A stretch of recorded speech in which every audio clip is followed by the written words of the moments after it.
Our topic is tissue culture, a technique of growing plant cell tissue organ in a sterile culture medium. See, tissue culture है क्या? एक तरीका technique है जिसमें हम क्या करते हैं, प्लांट के सेल्स को एक्सप्लॉइट करते हैं या फिर टिश्यू को या फिर ऑर्गन को, वो भी स्टेराइल, मतलब वहाँ पे आप कह सकते हैं कंटामिनेटेड फ्री, वहाँ पे बैक्टीरिया फंगी ये सब ना हो, स्टेराइल मतलब प्योर कल्चर मीडियम पर। The ability to generate a whole plant from any cell or exoplant is called totipotency। ये जो प्लांट की एबिलिटी है कि वो छोटे से प्लांट सेल से या फिर टिश्यू से या फिर ऑल ऑर्गन से या फिर किसी एक्सोप्लांट से पूरे प्लांट का फॉर्मेशन कर रहा है, उसी को क्या कहते हैं, टोटीपोटेंसी कहते हैं। और एक्सोप्लांट क्या होता है? Explant is any part of a plant that can grow in a test tube under sterile nutritive medium। एक्सोप्लांट कोई भी एक ऐसा प्लांट पार्ट है प्लांट का जो कि स्टेराइल न्यूट्रिटिव मीडियम में टेस्ट ट्यूब में ग्रो करे और प्रोड्यूस करे, फॉर्म करे न्यू प्लांट बॉडी का। The nutritive medium must be provided with her, और जो न्यूट्रिटिव मीडियम है उसमें क्या क्या आपको प्रोवाइड करना चाहिए, नेसेसरी होता है वो, कार्बन सोर्स होना चाहिए such as sucrose, inorganic salts, vitamin, amino acids and PGRs that is plant growth regulator, oxygen and cytokinin etc.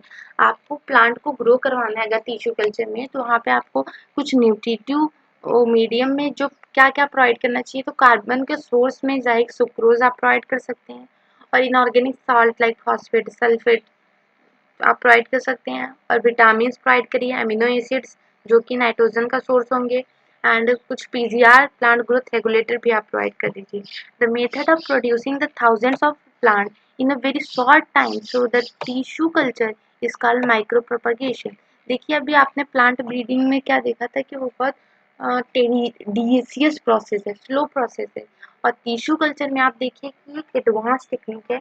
यहाँ पे क्या होता है, बहुत शॉर्ट टाइम में आप टिश्यू कल्चर के थ्रू ढेर सारे थाउजेंड्स ऑफ प्लांट प्रोड्यूस कर सकते हैं, उसी को क्या कहते हैं, माइक्रो प्रोपगेशन कहते हैं। These plants will be genetically identical to the original plant and called soma clones।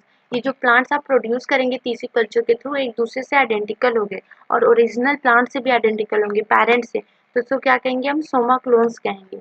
और टिश्यू कल्चर कहाँ का के टेक्निक्स यूज होते हैं ऐसा नहीं है, अभी बहुत ढेर सारे प्लांट्स में यूज हो चुके हैं, like tomato, banana, apples are produced by this method. इस मेथड के थ्रू टोमेटो, बनाना, एप्पल्स का प्रोडक्शन होने लगा है। Tissue culture is also used to recover the healthy plant from the diseased plant, that is the meristem. It will be virus free from the infected plant are removed from the and growth in the vitro to obtain the virus free plant। See, अभी क्या होता है कि कोई plant है अगर वो disease हो गया है, तो ऐसा होता है कि उस प्लांट को हम रिकवर कैसे करें। तो टिश्यू कल्चर में क्या होता है, आप किसी हेल्दी प्लांट को, मतलब अगर रिकवर कर सकते हैं, अगर कोई डिसीज्ड प्लांट है उसका आप मेरिस्टेम से कोई टिश्यू डिराइव कर लीजिए, क्योंकि मेरिस्टेम क्या होता है, वो वायरस फ्री होता है, वहाँ पे वायरस इन्फेक्शन नहीं करता क्योंकि वो रैपिडली डिवाइड करता रहता है, तो वायरस उस पर स्प्रेड नहीं कर पाता। तो मेरिस्टेम आप वहाँ से एक्सट्रैक्ट कर लीजिए एज एग्ज प्लांट के फॉर्म में, और उसको टिश्यू कल्चर में इन विट्रो में ग्रो करवाइए, उससे क्या होगा, वायरस फ्री प्लांट आप रिकवर कर सकते हैं। साइंटिस्ट ने इसका वायरस फ्री प्लांट का एक्सट्रैक्ट किया मेरिस्टेम से और उसका यूज किया है, जिससे banana, sugar cane and potato varieties में। सोमैटिक हाइब्रिडाइजेशन क्या होता है, इसमें क्या होता है, a fusion of a protoplasm from two different varieties with a desired character to get the hybrid protoplast. See, पहले भी प्रोटोप्लास्ट होता क्या है, प्रोटोप्लास्ट मीन समझ रहे हैं आप, अगर एक प्लांट का सेल लीजिए और उसके सेल वॉल निकाल दीजिए आप, तो जो सेल मतलब protoplasm with cell membrane only, उसी को प्रोटोप्लास्ट कहेंगे। और वही क्या होती है, दो डिफरेंट आप प्रोटोप्लास्ट लीजिए और उसको फ्यूज करा दीजिए, और तो आपको एक हाइब्रिड प्रोटोप्लास्ट बनेगा, और उसी को यूज किया जाएगा for the production of a new plant, और उसी को क्या कहेंगे, सोमैटिक हाइब्रिड जो ऑब्टेन होगा, और उस प्रोसेस को क्या कहेंगे, somatic hybridisation. Protoplast can be isolated by digesting the cell wall of plant cell. यहाँ पे देखिए दिया है कि प्रोटोप्लास्ट कैसे ऑब्टेन होगा, आप सेल वॉल को डाइजेस्ट करवा दीजिए प्लांट सेल का, जो बचेगा वो आपका प्रोटोप्लास्ट होगा।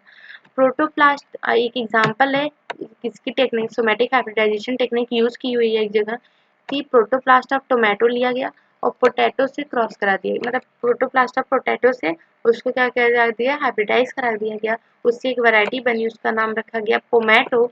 और this hybrid plant is a characteristics of both, इस प्लांट के अंदर पाया गया कि दोनों के कैरेक्टरिस्टिक्स थे, टोमेटो के भी थे एंड पोटैटो के भी थे, but it has no all desirable character for the commercial utilisation, but ऐसा पाया गया कि उसके पास सारे डिजायरेबल कैरेक्टर नहीं है जो कि कमर्शियल यूटिलाइजेशन के लिए हम उसको यूज कर सके। बट क्या हुआ, कुछ तो कैरेक्टर पाए गए, मतलब ये सक्सेस हुआ कि दोनों को क्रॉस कराने पे एक नई वैरायटी बनी पोटैटो।